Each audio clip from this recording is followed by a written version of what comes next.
ఇప్పుడు కేవలం 7,999 up to 10 kgs వరకు బరువు తగ్గి అధిక బరువు నుంచి వచ్చే ప్రధాన సమస్యలను దూరం చేసుకోండి. పుంగనూరులో గొడవలపై ఎంపీ మిథున్ రెడ్డి, మంత్రి రాంప్రసాద్ రెడ్డి మధ్య మాటల యుద్ధం జరిగింది.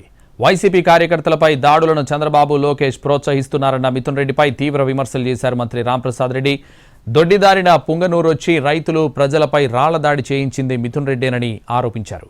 పెద్దిరెడ్డి కుటుంబం మళ్లీ దాడులు చేయిస్తే ప్రతి దాడులు తప్పవని హెచ్చరించారు.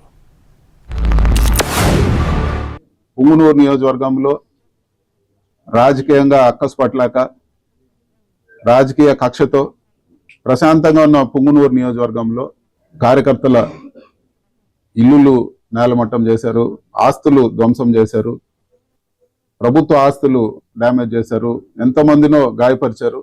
ఇవన్నీ కూడా చంద్రబాబు, లోకేష్ ప్రోద్బలంతోనే ఇవన్నీ కూడా జరుగుతున్నాయని చెప్పి కూడా నేను తెలియజేస్తా ఉన్నాను. ప్రాజెక్టులలో భూములు కోల్పోయిన వారు ఎవరైతే వాళ్ళ వల్ల దెబ్బతిన్న వాళ్ళు 5 సంవత్సరాల నుంచి ఉన్నారో వాళ్ళు అక్కడికి వెళ్ళి వారితో మాట్లాడి వాళ్ళ సమస్యల గురించి చెప్పేదానికి పోతే లోపల నుంచి దొంగచాటున రాళ్లతో దాడి చేయడం జరిగింది.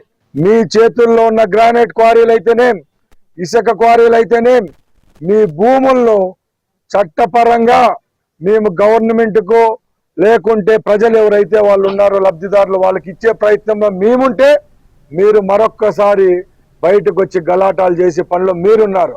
అందుకు ఒకటే చేస్తున్నాం, ఇలాంటి దాడులు చేస్తే తప్పకుండా రాబోయే కాలంలో ప్రతి దాడులు తప్పకుండా ఉంటాయి.